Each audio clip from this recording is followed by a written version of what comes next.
Hi everyone. We'll start shortly. We're just waiting for more people to join. Okay, guys, let's start. All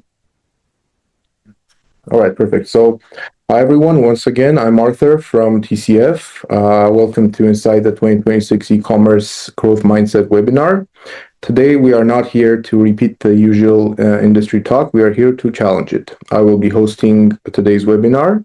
And today, we brought three specialists from TCF who work with real brands every day.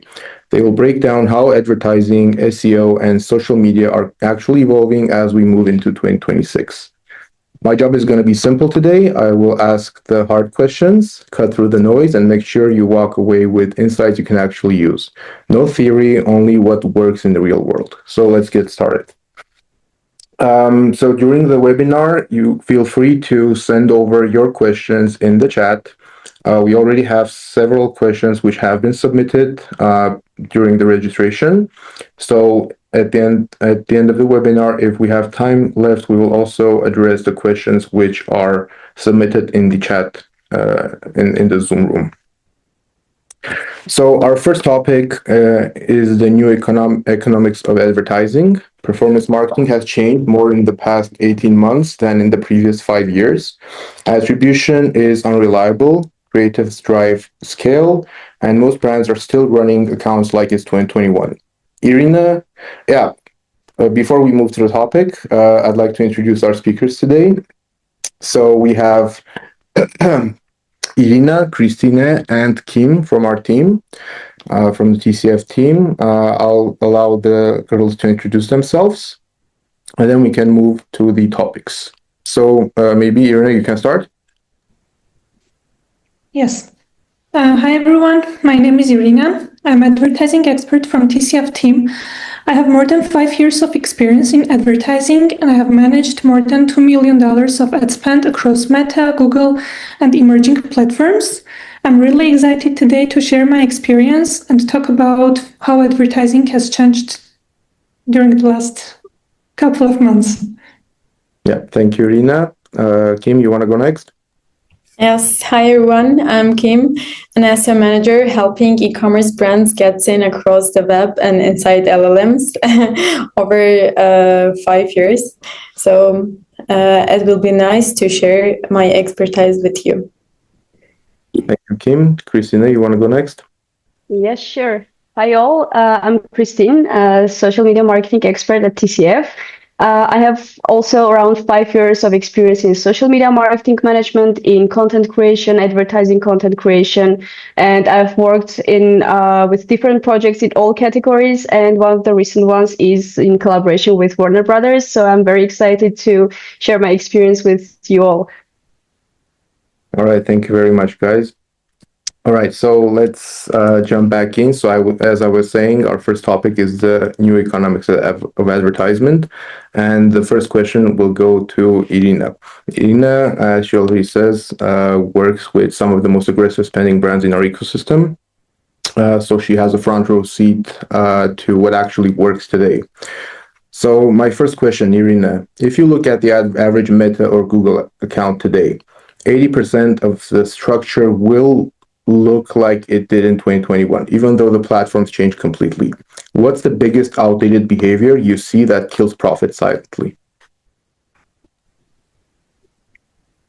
Thanks for the question, Arthur. The most outdated behavior I still see nowadays in the ad accounts is that people are trying to control everything manually by creating lots of ad sets with very small budgets and making constant changes on a daily basis. Even though this used to make sense a few years ago when the platforms weren't this much advanced as now, advertisers previously used to gain advantage because of these manual optimizations, but things have changed already. Nowadays, the platforms are built to learn and optimize more automatically, and the algorithm works best when it receives constant signals and consistent signals, and most importantly, it has enough budget to learn properly. So very often advertisers think that these minor changes on a daily basis are bringing benefits, but it's not like that. And each ad set ends up too small to gain enough data. So instead of better control, advertisers are actually losing efficiency without even realizing it. And that's so-called silent profit loss, because when you take a look at the dashboard in the ads manager, obviously you see nothing wrong there, but actually the system never has enough chance to truly optimize. So I think that the brands are performing best today are the ones that are simplifying their campaign structures. So they are going broader and making the amount of campaigns fewer. So if you have fewer campaigns, it's much more easier to optimize. It's better to spend time on improving the creative side and optimizing landing pages rather than working too much on the ads nowadays. So the focus is to not micromanage campaigns, but build creative system that fits the algorithm with high quality inputs. This means strong creatives, clean data, and enough consistency makes the system actually learn. So I think this is the thing. Okay, thank you very much. So creatives do play a larger role currently, and shortening the amount of campaigns, ad sets you're having at a certain time is better compared to previous times. All right, let's move to the second question. So we've entered an age where attribution is basically fiction. How are smart brands making decisions when data is broken? Oh, interesting question. Yes, surely attribution nowadays is not what it used to be before. With all these privacy updates, cookie restrictions, and tracking limits, the data we see nowadays in the ad accounts sometimes looks messy and even contradictory. As an example, in the ads manager, you can see that your campaign had 100 sales. In the Google Ads, you can see you had 40 sales, but on the back end, you see you had 70 sales. And so you get completely messed up. And very often, even the conversions in different advertising platforms might overlap. So you might have the same conversion from the same person, both in Meta and Google. So this is why smart brands nowadays stopped expecting 100% accuracy from tracking and started analyzing different signals for making decisions regarding the ad efficiency. In practice, for example, many brands use blended metrics, such as looking at total ad spend versus total store revenue to understand the big picture instead of simply looking at the ROAS. For example, if you increase your ad spend by 20% and you see that your total store revenue grows roughly by the same amount, this means that you are on the right way. And it's a strong signal that your ads are actually working properly, even if Meta reports lower ROAS than it was before. Another strong point is that I think smart brands are also relying on post-purchase surveys nowadays, which is one of the simplest but most effective tools, because when you ask your customers where they actually found out your brand, the answer to this question gives lots of insights. And when you collect this data, later on you analyze it, you see which channels influence awareness most. Even if your tracking can't capture those early touch points, later on you analyze and make significant insights. And the last point is that brands nowadays use creative level metrics for understanding if their ads are on the right path. Because when you look at the metrics such as click-through rate, CTR, hook retention, scroll stop rate, and many more other metrics, creative metrics, you see that you can analyze if your ads are grabbing attention or are emotionally appealing to people, even before the period that the sale even happens. So instead of directly looking at the ROAS on ad platforms, it's better to analyze the efficiency with various metrics. So if your total store revenue is growing, the ad engagement is healthy, ad creative performance is fine as well, that's enough proof that you are on the right way. So you need to stop measuring everything perfectly to have, for example, 3 ROAS and that's perfect. Instead of that, you need to start learning faster through trends, consistency, and getting creative insights. Thank you very much, Irina.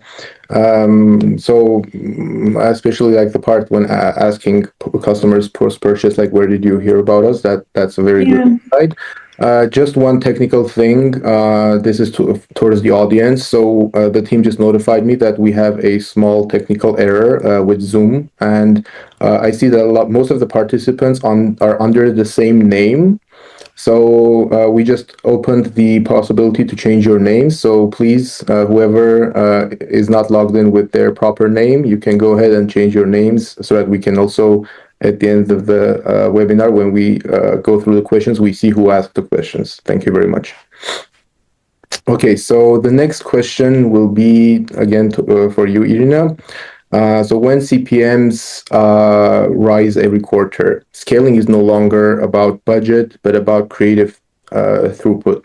What does creative testing look like for a brand that actually scales in 2026? Okay.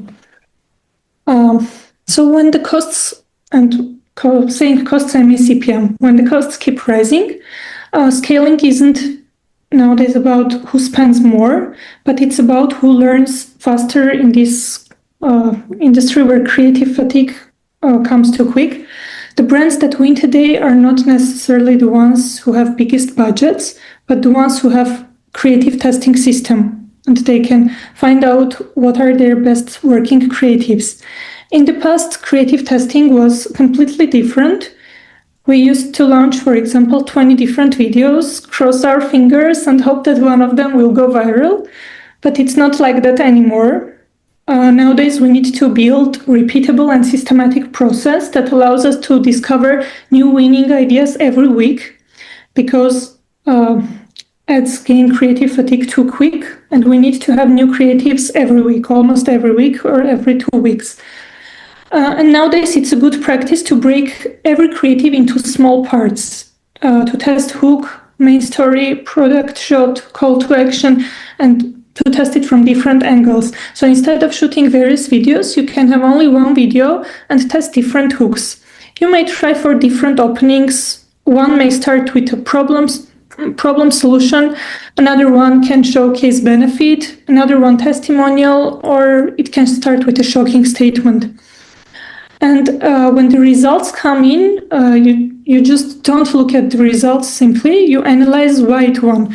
For example, if you see that your shocking statement got the highest CTR, this means that this is your winning direction, and it fits directly into your next round of creative production, and you understand that this is your winning direction and you need to create content in this way.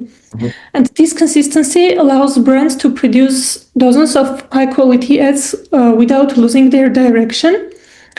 Also, it's a good idea to track all this data in sheet or dashboards. So over time, you start analyze the patterns and find out your best performing direction. And the last thing, that brands need to dedicate around 20 to 30% of their total monthly spend to this testing process.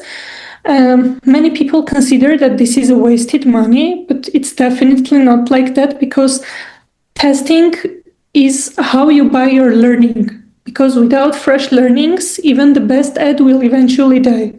And the only way you can keep scaling profitably is to continuously test new creatives and create fresh ones.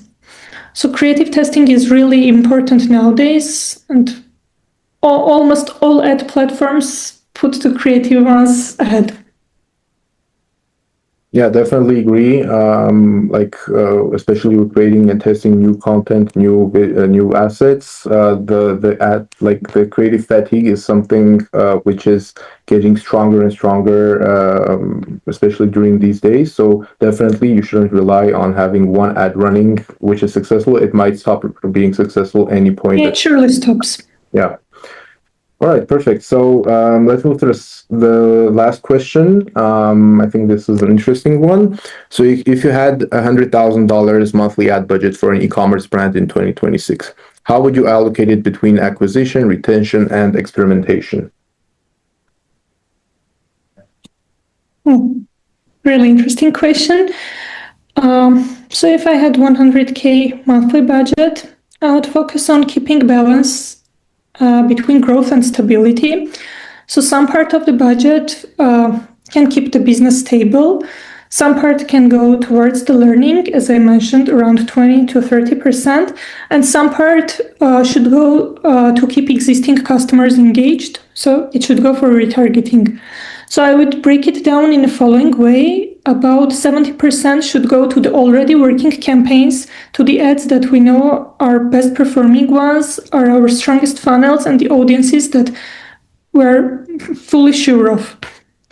The next 20% can go for the creative testings. I already mentioned the importance of this creative testing, and this is where you try the new hooks, creative styles, and in this creative testing portion, you can even try new platforms. So if you want to experiment, for example, in TikTok, you should dedicate the budget from this 20% portion. And the last 10%, I think, goes for the retargeting. It's a smaller piece, but usually the most profitable one, because here you have the highest ROAS, as people you are targeting here already know your brand and trust your brand and get easily converted. So in short, 70% to scale, 20% to learn, 10% to retain.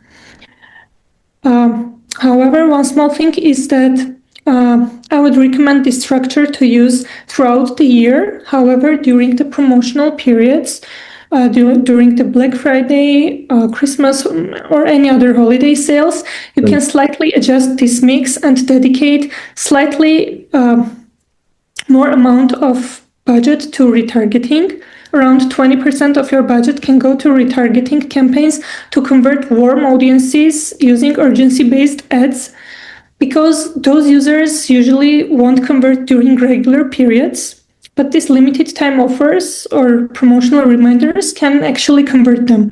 So you shouldn't lose this opportunity for sure. And this way your budget adapts to both your long-term opportunities and short-term opportunities. All right. Thank you very much, Irina. So, summing up, that says the stage for how the ads landscape is shifting. Don't forget to leave space for testing and pay attention to creatives. That's my personal takeaway. Thank you very much, Irina. So let's move to the second topic, which is SEO. When search becomes a recommendation engine, Google is rewriting how information is presented. AI overviews are taking traffic. Keywords matter much less. Entities and brand reputation matter more. Team has been rebuilding SEO strategies for brands that need results, not vanity metrics. Kim, so my first question to you would be the following. So SEO seems to be in constant evolution, but the past year feels different. What parts of SEO are completely obsolete and are completely obsolete now that Google's AI overviews and answer-based results dominate?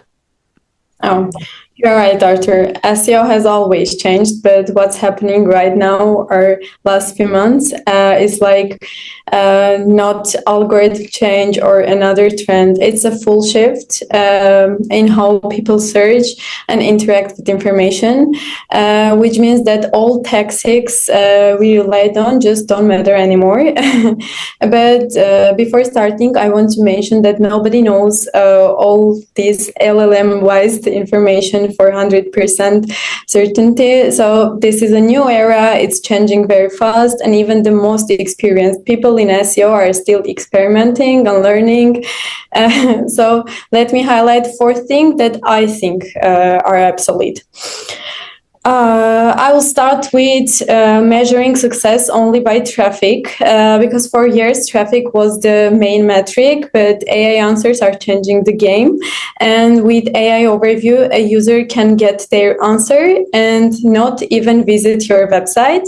But here is a silver lining, that people who do click through are more valuable than ever. which means that if someone reads a summary and still chooses to visit your website, it means that they want something more, deeper explanation, or they are closer to making a purchase.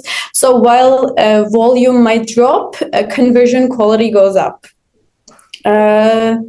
Second thing is over optimization of keywords, because all of us know that SEO was there was time when SEO was only keywords, but now AI systems don't match words, they interpret meaning, they build entity networks, a relationship between your brand, your product, your audience, and the topic you cover. So the question is no longer, did you mention that keyword? But are the authority behind the idea is yours? So if your site doesn't clearly communicate what your brand is, what it sells, and what make it credible, AI can't represent you properly. Third one is low value or repetitive content, because everyone knows that filler content is dead. Now AI rewards only uniqueness, the kind of content that adds a real human or brand layer to the topic. So now the rule is simple. If your content teaches, clarifies, give expertise, AI will notice. If not, if it repeats or something that already exists there, AI will not replace it. Fourth one is link building, like old school link building. Let's say buying backlink, link exchanges, or low quality guest posts does not build trust anymore. So mentions from trusted sources matter a lot, but links not. And by trusted sources, I assume you mean like reputable media, Yeah, right. channels, right? Yeah. That's right. All right. Thank you very much, Kim. So you often say that SEO is becoming the silent branding layer. Can you unpack that for us? Yeah, of course. I call it like that because SEO is no longer about optimizing only the website. It's about how your entire brand behaves online, because it shapes how your brand is remembered and recommended inside AI systems. That's a really big shift from SEO as a traffic channel to SEO as a brand infrastructure. Now AI systems look for your brand mentions directly, even without linking to you. That's only possible if SEO is strong enough for this system to understand, remember, and trust the brand as a reliable source. Every time you describe a product or get a review, earn a media mention, you are training algorithms to associate your brand with certain qualities. Okay, thank you very much. So the next question would be, how can e-commerce brands create product pages that are optimized for shoppers while still being easy for AI and search engines to understand? Oh, great question. That's a question almost every brand is asking right now, because now product pages are not just page where people make decisions, but it's a place where AI learns what product is. And because all of us know that like soon AI will not suggest but buy products instead of us. For example, Etsy is already experimenting that AI assistant checkout. So it's very important to keep the balance there. I will break down it into 3 parts. First one, write your product page for people, but structure it for AI. Like start with simple human language.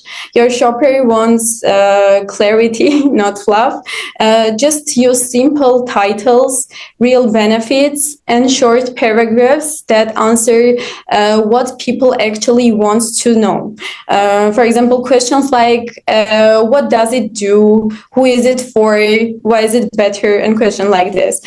And after that, use structured data, which will help AI to understand that.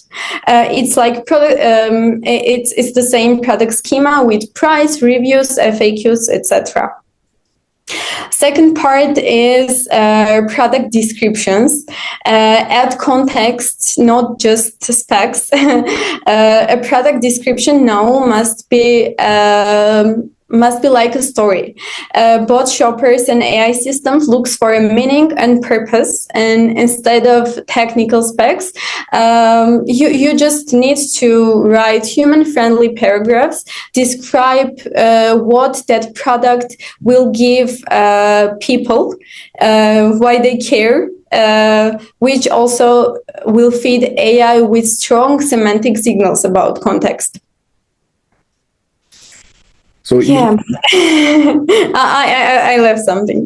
And last part, I think, which is very important, but none of SEO specialists now give attention to that, is to stay consistent everywhere, because AI learns by pattern. And if your product name or description change slightly between websites, stores, or other marketplaces, the algorithm can connect them. So keep your product name, materials, and benefits exactly same across every platform. So basically, make sure information about your company, about your products, about your brand is the same everywhere across the net. Yes, and easy to get. Still optimizing for AI, remain as humane as possible, basically. Yeah, right. Yeah, in the content. All right, thank you. So the next question, and the last question for you, Kim, today is, if you were building an SEO strategy for a new e-commerce brand launching in Q1 2026, what would you not waste time on, and where would you double down? Oh, good question, which will perfect wrap up everything that I already told, because we have I talked about what's becoming obsolete and what still matter. So to conclude, I will say that I will not spend time to chasing keywords, forcing backlinks, and publishing low value content. Instead of that, I will double down. First, building a strong brand entity, as I love to say. Make sure your brand is easy for both people and AI to recognize. Second is focusing on unique and expertise-based content, like publish fewer but better pieces, things that show real expertise, insights, and that is what AI will cite and trust.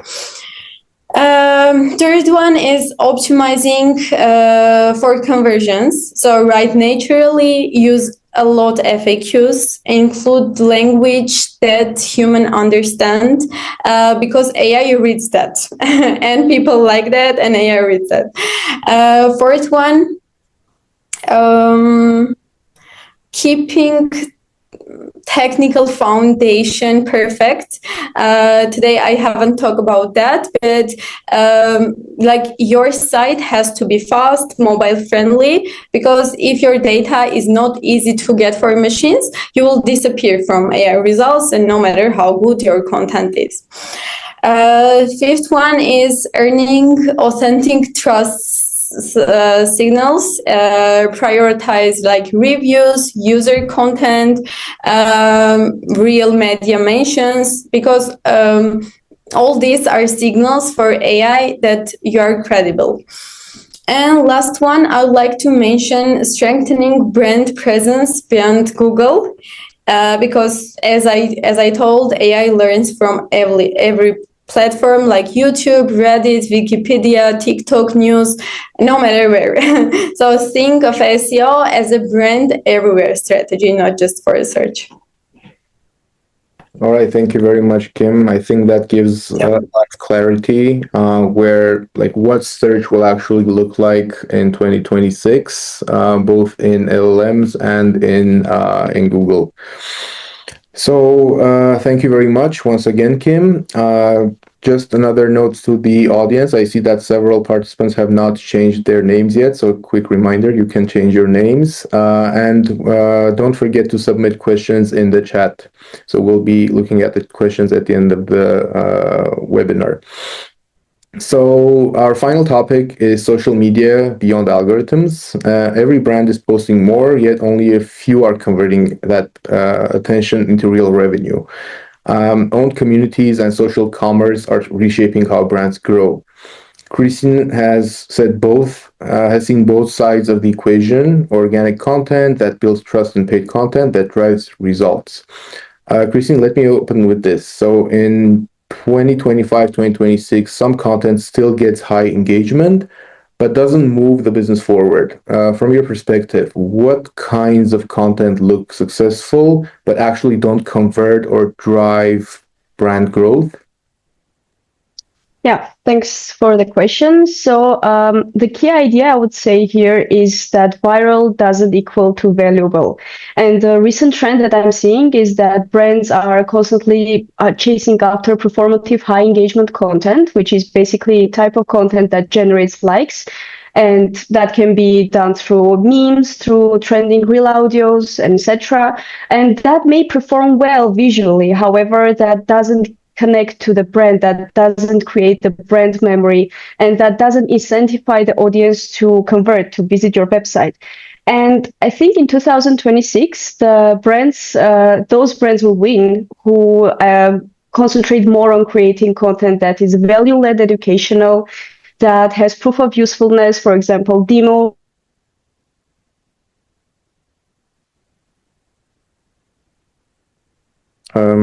I think we have a small technical error with Christine. Buyer. And that is really important because I'm sorry. Can you hear me? For a second, we lost you for a second. Could you please start from a few sentences back? Yeah, where exactly you lost me? From almost the beginning. Talking about the type of content. So I mentioned the value-led educational content, the proof of usefulness, and the search-based content, which is answering a question through your content for the buyer.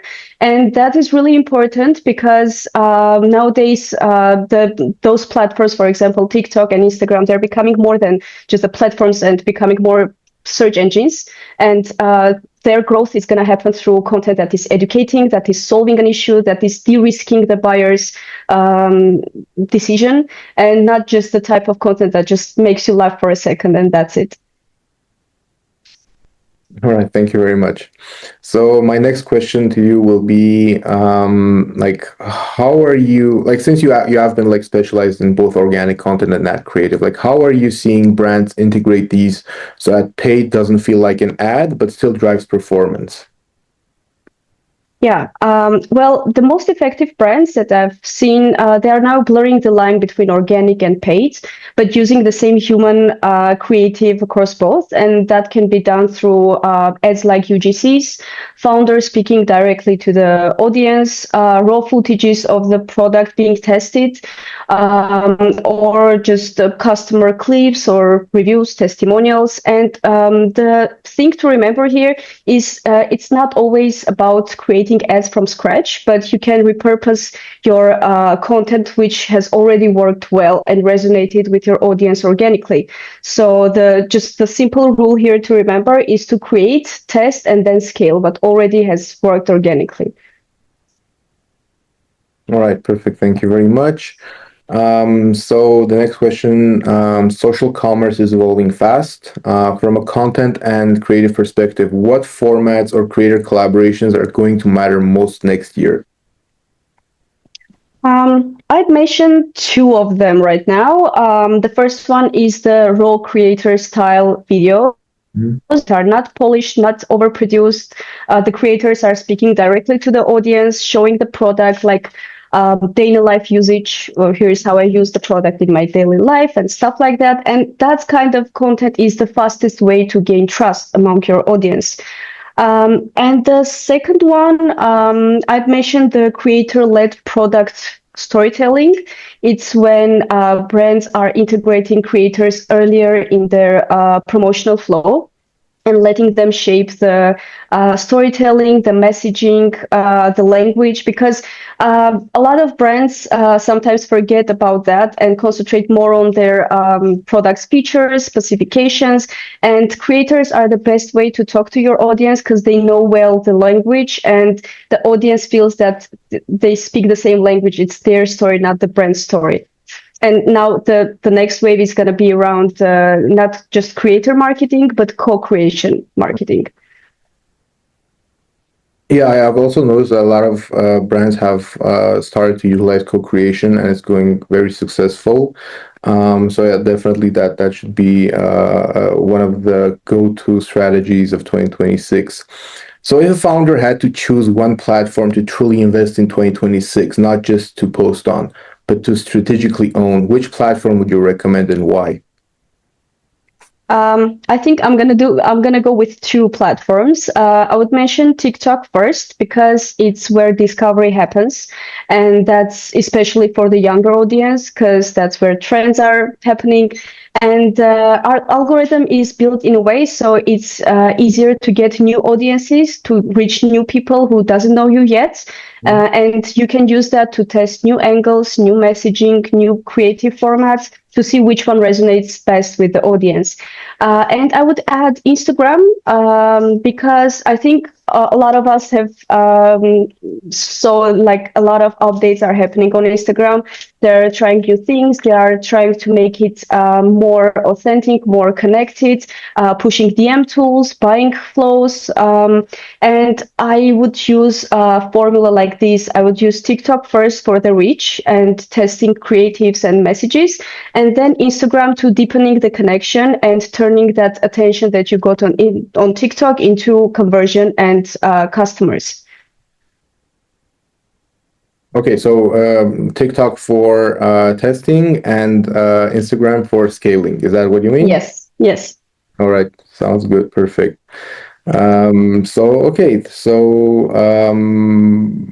I think we're done with the questions I had, and looks like the next wave of social growth will belong to brands that treat followers like co-creators and not just an audience. So thank you for that, Christine. So let's start with the Q&A part of our webinar. So let me quickly open up a couple of questions which we had submitted before the webinar from our participants. So a question for Irina. So one of our participants is writing that we're spending around $40,000 a month across Meta and Google, and performance keeps fluctuating even though the offers and creatives are solid. Do you think we should still rely on platform optimization, or is it time to bring more human control back into the system? Okay, thanks for the question. That's almost the thing that I covered when answering the questions. Mm-hmm. Honestly, nowadays, even if you have solid creatives and offers, when spending 40K per month, some fluctuation is totally normal. And I wouldn't recommend going back to too much manual control. Instead, as I mentioned about the importance of creatives, I would recommend to focus on giving the system cleaner signals and refreshing the creatives regularly to give the algorithm enough time and budget to learn properly. So human input in this case should be towards guiding the strategy and not like doing manual optimizations on the campaigns.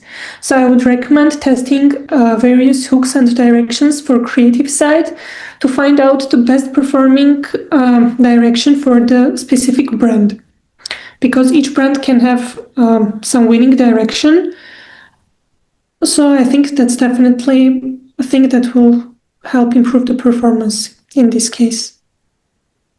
Okay, thank you very much, Irina. I think we have also another question for Kim. Would you still build backlinks in 2026, or are authority signals shifting to something completely different? So would you still build backlinks in 2026, or are authority signals shifting to something completely different? Reminding these are questions coming from the audience. Oh, nice. I've already answered this question, but I'll repeat.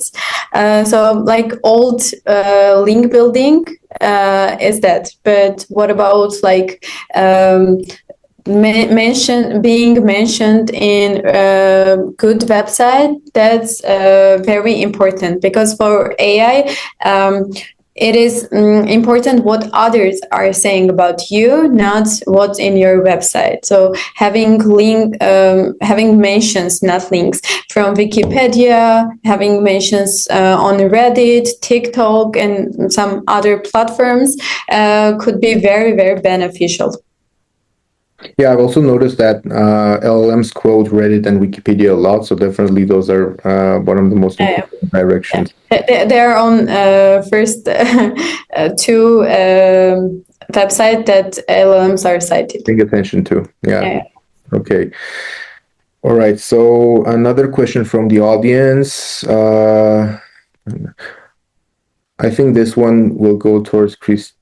So brands are consistently told to be authentic, but authenticity is now a strategy too. How can a brand stay genuine when every competitor is trying to sound human? Okay. First of all, I think we should just keep it simple, because authenticity isn't just about sounding human, it's about behaving like human. And I think it's easier to do in like those steps. For example, just showing the process, not just polished content, to showing the real team, the real customer stories, real product evolution, like how it started, the prototype, and now it's looking like. And also it's important to be consistent, because if your tone matches your actions, people feel like truly the truth immediately.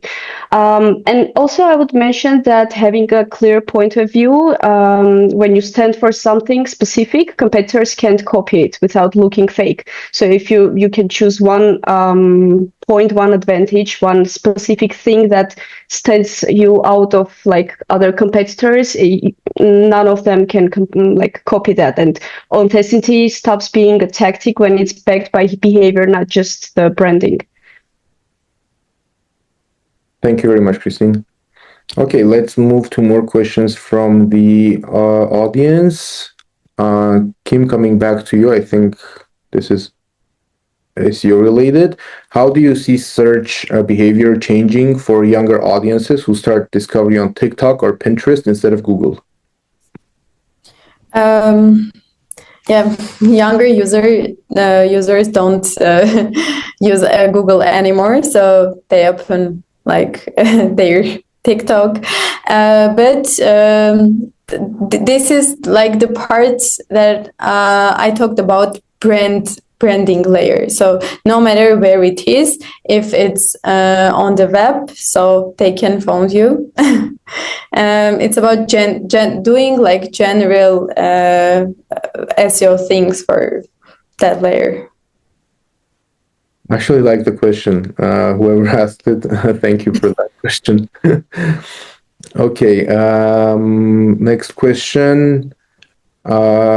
It's about ads. Irina, this one goes to you. Our ad costs keep going up, but sales aren't following. What's the best way to figure out if it's our creatives targeting or the product offer?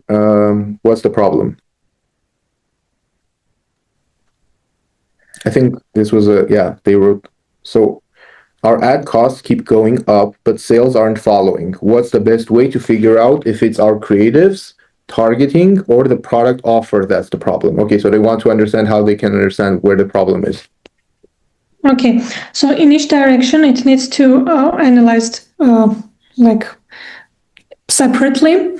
So for the creative side, they should analyze the creative metrics, look at CTR, retention, book retention rate, and other metrics, and find out if there is certain problem for the visual side. Regarding the targeting, this goes together with the creative side. If you see that your creatives, if you consider that your creatives are actually good, but the CTR is still low, this means that your targeting goes wrong in some place. And if the traffic goes to the landing page, if your CTR is perfect, the targeting you think is perfect, and it goes to the landing page and doesn't get converted, this means that you have either issue with your website or the product offer.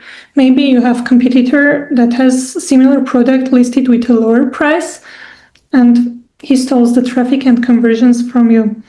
So this is case that needs to be analyzed from various directions and in a deeply manner to be able to make a conclusive answer. Okay, thank you very much, Irina. So again, a question for Christine. It feels like we're posting every day, but getting fewer likes and reach. Are we doing something wrong, or is social media just harder now? So is social media harder now, Christine? It might seem because I think a lot of behavioral change is happening right now because people start seeing AI created content a lot more. And other brands think that it's the trend now, and you have to hop on the trend and do the same thing, not to be considered as old school. But it's important to remember what your audience thinks, what your audience wants to see, and it's not about posting 5 times a day. It's about if you have something to say to your audience, you better do that in the consistency you feel like.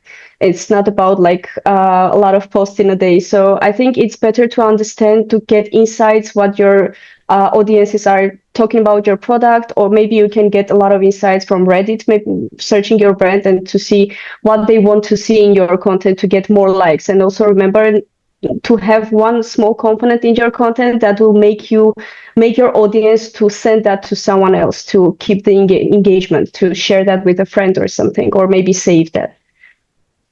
Yeah, so basically do research, try to understand your audiences, what they want, what they're discussing about your product and your brand in different channels, not just only to be relevant for your audience. Yeah, just to be relevant for your audience. Okay, thank you. By the way, about AI generated content, I see a lot of genuine content, which is actually genuine human created content. But then in the comments, I might see that people are mentioning that this is AI generated, but it's definitely not. So that's another problem we have in today's social media world. Another question, and I think this one should go for Kim. We publish blog posts every month, but they don't seem to bring traffic anymore. What kind of content actually works for e-commerce in 2026? No, nice question. Which content works? Content which teaches, clarifies, show expertise, give real perspectives, is unique and expertise-based content. So they can publish fewer but better pieces, like show product testings, comparisons, insights that no one other can copy it. And also I advise to include FAQs and also question likes headings, because I'm now experimenting on that and it's working very good. Okay, perfect. Thank you very much.